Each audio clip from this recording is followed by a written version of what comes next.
How does a billionaire president really spend his money? From incredible jets to global towers, this is Donald Trump's wild money world.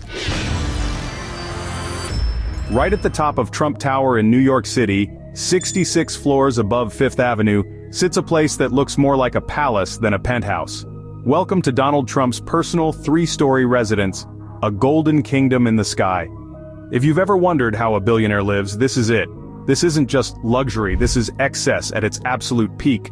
From the moment you step into the Trump penthouse, you're surrounded by marble, diamonds, and gold, literally. The ceilings, covered in hand-painted murals with clouds and cherubs. The columns, coated in 24-karat gold. The floors, imported marble from Italy. Even the furniture looks like it came straight from a royal palace. The place screams power, money, and unapologetic taste. The penthouse spans 11,000 square feet. That's larger than 5 average American homes combined. The living room alone could host a small concert. Chandeliers hang like frozen fireworks, casting golden light across the room. There's a marble fireplace the size of a car. And just in case you're wondering, yes, even the toilet seats are gold-plated. Now the cost. Estimates have placed this penthouse's value at over $100 million, but the real expense is in the details. Gold leaf ceilings, diamond-encrusted fixtures, rare art, custom crystal vases. It's not just decoration, it's a declaration of wealth. And even though Trump hasn't lived full-time there in recent years, the penthouse still stands as the crown jewel of his real estate empire. A statement piece that tells the world, this is how a billionaire makes a mark. It's not quiet wealth, it's loud, unapologetic, and it grabs your attention from the first second.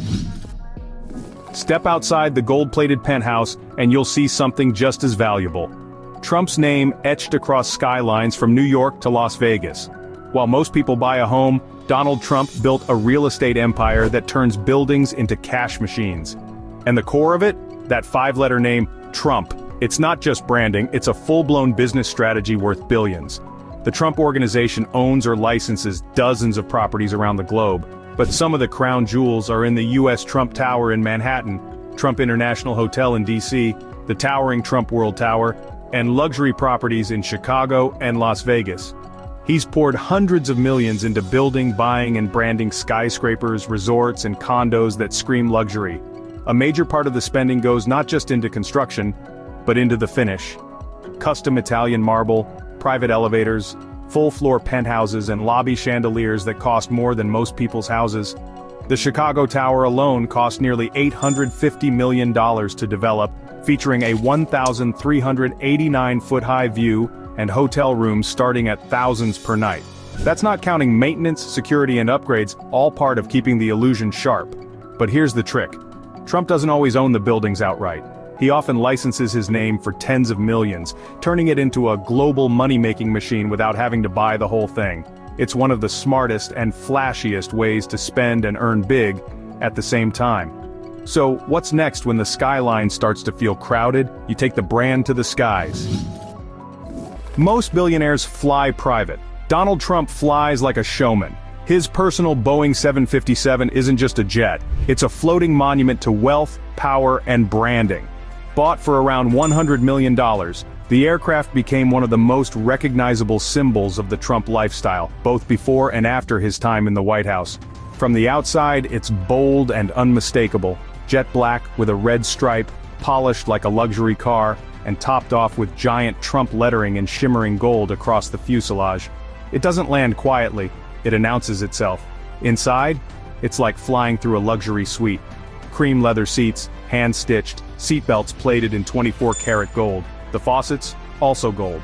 There's a private bedroom with a full-size bed, a dining room, a theater with a 57-inch screen, and even a guest lounge. Everything inside was customized to fit his style, flashy, comfortable, and absolutely over the top. While Trump was president, Air Force One took over as his official aircraft, but even then, the 757 didn't disappear. It remained part of his post-presidency brand, and after leaving office, he brought it back in full force. Trump had the jet fully refurbished, new engines, new electronics, upgraded everything. The work alone cost millions. And it wasn't just for convenience. The return of the jet was carefully timed to create a media spectacle, flying into rallies and events like a political rock star. But it's not all glamour. When the president travels, security goes with him. Secret Service agents are present for every trip. coordinating with airfields, local law enforcement, and aviation authorities. Even though it's a private aircraft, safety measures are serious. The plane is now outfitted with secure communication systems and emergency gear in line with post-presidency protection protocols. That means extra staff, planning, and around-the-clock logistics, which all cost a fortune. Before Trump became a two-time president, he was already a master of spectacle. And nowhere was that clearer than in his years owning the Miss Universe organization. From 1996 to 2015, he controlled Miss Universe, Miss USA, and Miss Teen USA, turning beauty pageants into million-dollar entertainment brands. These weren't quiet events in hotel ballrooms. Trump's pageants featured stadium lighting, global broadcasts, performances from chart-topping artists, and sets worthy of Hollywood films. He spent millions making sure they looked stunning, from designer gowns and travel budgets to deluxe accommodations for contestants. The payoff? Global attention and licensing deals that added serious value to his brand. He sold the Miss Universe organization in 2015, but the legacy of his big-budget, high-glamour approach stuck around, and that same showmanship now fuels his political career. In 2024, Trump made history by winning a second presidential term. And his path to that victory? It was backed by one of the most expensive and extravagant campaigns in modern American politics. The rallies looked like sold-out concerts, complete with fireworks, jumbo screens, and thousands of red hats waving in the air. Private jets, custom stages, armored SUVs, and entire teams of media crews followed him around the country. His campaign is estimated to have cost hundreds of millions, with much of that spent on travel, advertising, event planning, and security. Even the campaign merchandise is a revenue machine. MAGA hats, Trump bobbleheads, coins, colognes, even Trump-themed NFTs, they all rolled out as part of a strategy that turned political branding into a cash flow. And let's not forget the venues. Many campaign stops were held at Trump-owned properties, meaning those millions in event spending circled right back into his own businesses. When it comes to presidential getaways, nothing comes close to Mar-a-Lago. Located in sunny Palm Beach, Florida, this sprawling estate has gone from private mansion to private club. And now, it's once again the unofficial second home of the President of the United States. Donald Trump continues to use Mar-a-Lago not just as a retreat, but as a power base. And the amount of money poured into this place over the years is staggering. He originally bought it in 1985 for about $10 million, an absolute steal considering what came with it: 58 bedrooms, 33 bathrooms, and a level of old-world luxury that's almost impossible to find today. Since then, he's invested tens of millions into renovations and upgrades. Marble imported from Italy, gold leaf-lined ceilings, crystal chandeliers, hand-painted tiles, even the palm-lined pathways are groomed like royal gardens. But this estate is more than just a vacation home. It's now a fully operational political hub. As sitting president, Trump often holds meetings, strategy sessions, and donor events there. Behind the gilded walls, deals are made, policies are shaped, and campaign plans are born. That means enhanced security, special communications infrastructure, and 24/7 Secret Service presence, all of which cost millions in taxpayer dollars. Every time the president travels to Mar-a-Lago, it activates a full-scale operation: security sweeps, airspace restrictions, staff housing. The government covers a significant part of the bill, but Trump's own club continues to profit from room rentals, catered dinners, and event hosting. It's a unique blend of public duty and private enterprise, only possible because Trump turned his residence into a revenue generator long before taking office. Even in his presidential role, he hasn't stopped treating the estate like a showroom. Events are staged with precision. High-end donors sip cocktails under gold ceilings. Media crews set up on the iconic lawn. It's part luxury, part campaign rally, part presidential theater. Fast, rare, and ridiculously expensive. That's Trump's taste in cars. Over the years, he's owned a fleet of vehicles that could make any gearhead sweat. These aren't just luxury sedans, they're rolling statements of status. One of the jewels in his collection? A Rolls-Royce Phantom, custom-built, with interiors that look more like a five-star hotel room than a dashboard. These things start around $450,000 and go way up from there. And Trump? He's had more than one. Then there's the Lamborghini Diablo. It's flashy, wild, and very on-brand. Trump's version was one of the few Diablos finished in Le Mans Blue, a car that now carries a collector's premium because of his ownership. It's been auctioned for hundreds of thousands, and people still line up to take photos with it when it appears at shows. His garage has also included Bentleys, Mercedes-Benz SLR McLarens, and even a Tesla Roadster, proof that even billionaires dip into the electric trend when they feel like it. Some of the cars were bought for daily driving, others for showing off, but they all tell the same story: luxury first, subtlety last. And here's what makes it fascinating: Trump rarely shows off his full collection, but bits and pieces have popped up over the years through press tours, auto expos, and magazine features. It's part mystery, part museum, and all millionaire energy. You've seen the jet, now meet the chopper.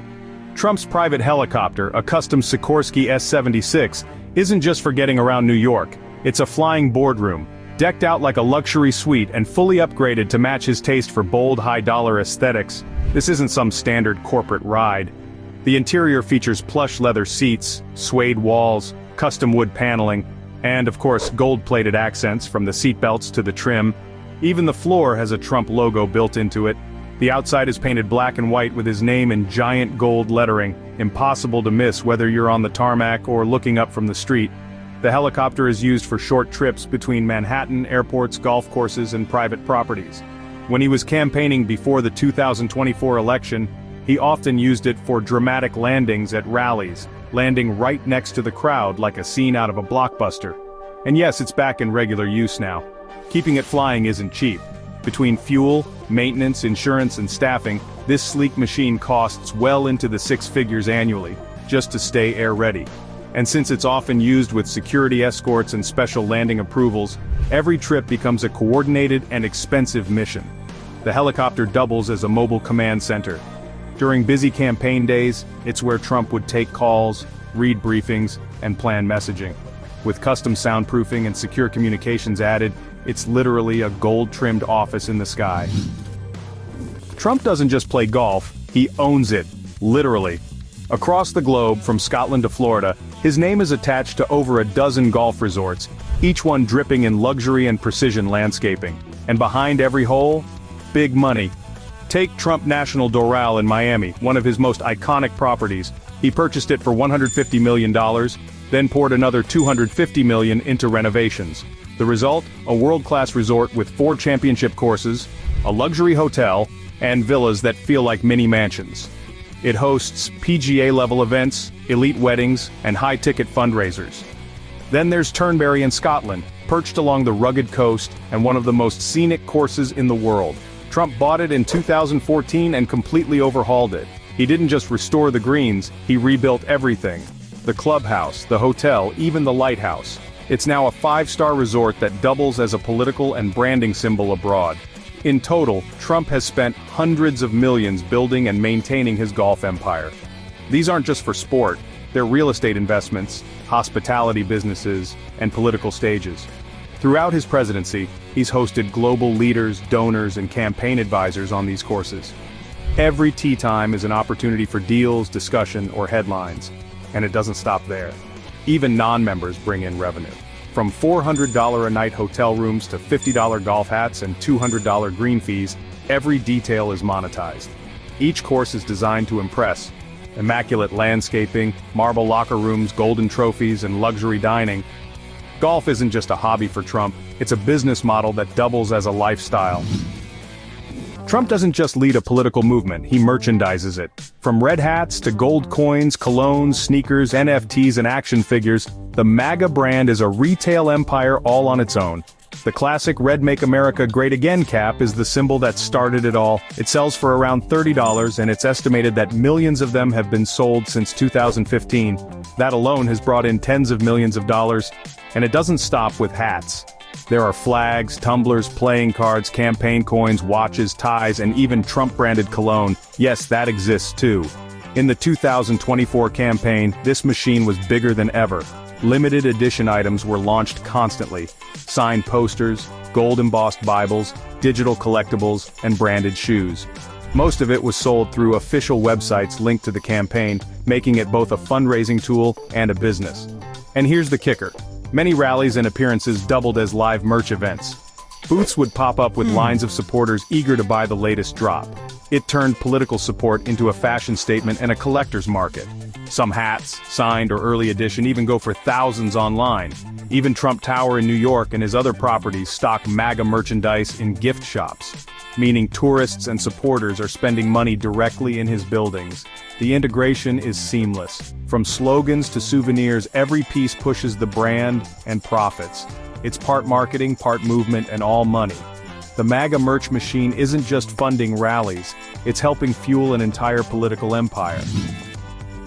The White House might be government property, but when Donald Trump is living there, it's anything but ordinary. During his first term, he gave the place a sharp makeover. Think luxury over legacy. Now, in his second run, the upgrades continue, and the bills are bigger than ever. Let's talk numbers. Even though presidents don't foot the bill for most government operations, Trump's personal style adds layers of cost. Private chefs, custom decor, secure tech, and round-the-clock staffing to suit his pace.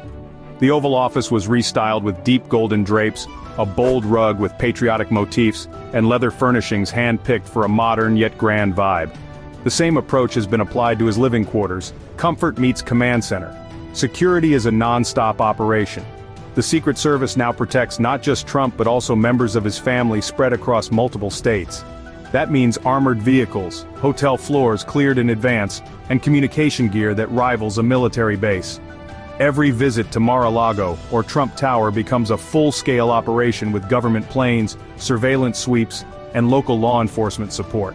And don't forget the presidential motorcade, often a 40-vehicle convoy, including the Beast, the famous bulletproof Cadillac limo that looks like a tank dressed in chrome. These are perks, yes, but they come with massive price tags. And with Trump's high-profile, high-movement leadership style, the presidential lifestyle is arguably more expensive now than at any point in recent history. In Trump's world, media isn't just exposure, it's a weapon. For decades, he's controlled his image like a studio controls a blockbuster. And in 2025, the media spotlight hit a whole new level when The Apprentice, a dramatic film inspired by Trump's early rise in business and politics, won an Academy Award and sent shockwaves through pop culture.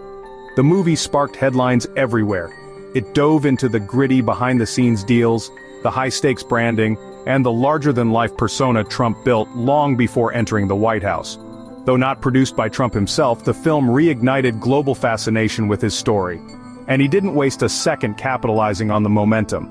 In true Trump fashion, his team leaned hard into the media frenzy. Within weeks, there were reaction interviews, press tours, themed merch drops, and campaign videos using quotes and visuals from the movie's buzz. Just like that, a Hollywood film became another tool in his promotional machine. Beyond the film, Trump's self-promotion empire is still firing on all cylinders. His media team runs like a production studio, pumping out high-gloss rally recaps, presidential announcements, digital ads, and behind-the-scenes videos. Every shot is polished, every message tested for maximum viral reach. And the spending? Massive. Just one high-end political ad spot can cost hundreds of thousands, and Trump runs dozens every month. Professional crews, drone footage, lighting setups, custom sets, it all adds up. Then there's the online war chest, tens of millions spent on YouTube, Instagram, Rumble, and streaming platforms to make sure his face and voice are always in front of voters. He knows how to dominate a headline, go viral in seconds, and keep the cameras pointed exactly where he wants them. Whether it's a real estate deal, a presidential rally, or an Oscar-winning movie about his life, Trump doesn't wait for coverage, he creates it. If there's one thing Trump has never shied away from, besides the cameras, it's courtrooms. Over the years, his legal bills have reached stratospheric levels. Lawsuits, investigations, depositions, appeals, you name it, it's been on his calendar. And that legal grind doesn't come cheap. As president again, he's surrounded by legal complexity. Past cases are still active and new ones appear regularly. Defamation cases, property disputes, regulatory challenges, and political investigations. Each one comes with elite attorneys billing hundreds, sometimes thousands of dollars per hour. Some months, Trump's legal team clocks bills in the millions. He's known for hiring the best, high-powered lawyers from New York, D.C., and Florida who don't just defend, they strategize. Add to that the costs of public relations consultants, expert witnesses, security for high-profile hearings, and travel expenses, and you're looking at a full-blown legal war chest. In the past, Trump often paid legal expenses from his own fortune. More recently, campaign funds and PACs have stepped in to help cover the mountain of costs. But even then, his own companies still bear some of the load, especially when it comes to lawsuits tied to real estate or personal business. What's fascinating is how Trump turns even legal drama into fuel. Each case, each courtroom appearance, becomes part of the narrative. Supporters rally, press coverage spikes, and somehow it strengthens his image as a fighter. Still, the spending is relentless. From six-figure retainers to multi-million-dollar settlements, few people on earth have spent more on legal firepower than Trump. Trump's empire doesn't stop at US borders, it stretches across continents stamped in gold and glass. In Dubai, Trump International Golf Club rises in the heart of a luxury community, developed with one of the region's biggest real estate firms. It's surrounded by villas, a mega mall, and a skyline that reflects his brand of high-end living. In Istanbul, Trump Towers, a pair of gleaming skyscrapers, mark one of his most prominent deals in Europe. The complex includes residences, a business center, and a massive shopping mall, blending East meets West elegance with Western luxury. Then there's Trump Tower Manila in the Philippines, soaring above Makati's financial district. The project features marble interiors, a sky garden, and a lobby that rivals five-star hotels. While Trump doesn't own all of these properties outright, his name licensing and branding deals bring in millions, while keeping his global image polished, powerful, and profitable. The Trump kids don't just carry the name, they live the lifestyle. From luxury penthouses to global travel and designer everything, their lives are built on generational wealth and non-stop access to elite circles. Ivanka has lived in multi-million-dollar condos in New York, Washington, and Miami, each one decorated with custom furniture, private security, and ocean views. Her wardrobe alone, packed with high-end labels, has been the focus of fashion spreads around the world. Don Jr. and Eric oversee the Trump Organization, jetting between luxury golf resorts, hunting lodges, and high-end real estate sites. Tiffany throws private yacht parties in Florida and vacations in Europe with top-tier influencers. Even Barron, now grown, lives away from the spotlight in elite prep schools, protected by full-time Secret Service. From private jets and custom cars to international business meetings and red carpet galas, the Trump children move through the world in style. And they do it with the same bold, no-limits energy their father built his empire on. That's about it. Which US president do you consider to be the best in history? Write in the comments. For more useful information, watch other videos.